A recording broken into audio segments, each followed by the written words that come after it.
你出租我入住，这本来是件非常简单的事情，可是，在现实生活中呢，并非这么简单。可是呢，许多房东与房客之间的纠纷呢，都可以通过一个合理的租赁合同来避免。今天我们为您请来的是王明武律师事务所的艾丁律师呢，我们谈谈租赁合同。Welcome, Attorney 艾丁。在租赁合同签订之前，房东与房客需要做一些哪些的前期工作呢？ Well, both tenants and landlords should take a lot of care when they're entering an agreement. I know it can be very exciting as a tenant to rent a new apartment, but you want to make sure you know what you're getting into.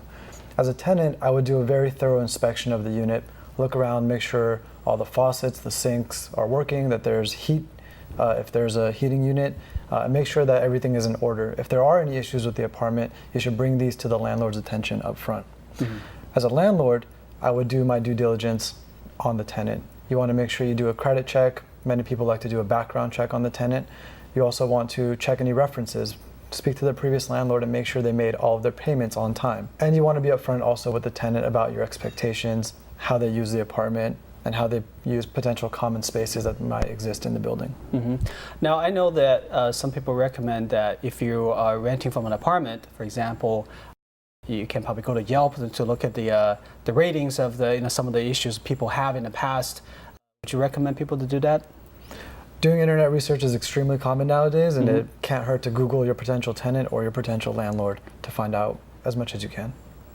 So, what kind of clauses should be included in the landlord or the rental agreement? Right. Many people use standard leases when they enter into a landlord-tenant agreement, but there are certain different pieces of information that you want to make sure you have in there. Right. First of all, you of course want to have the name of both parties involved in the agreement. You want to have the amount of the rent, exactly when the rent is due, and exactly who and how they pay that rent.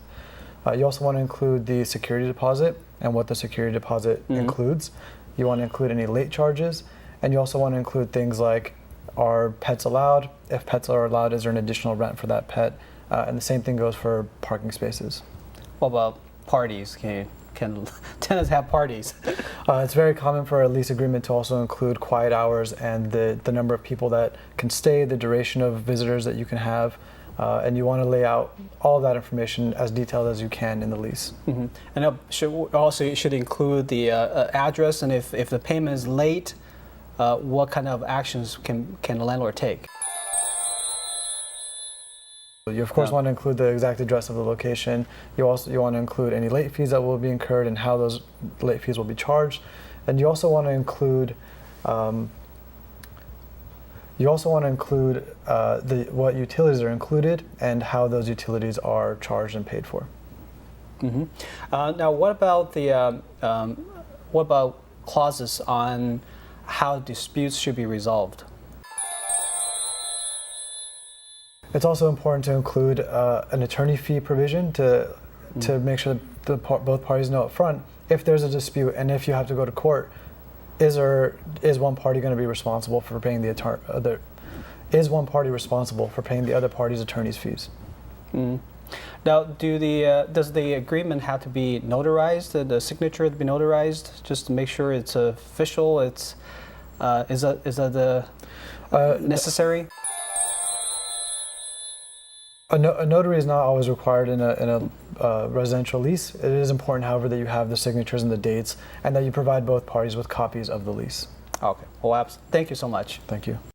本资讯由王明武律师事务所赞助提供。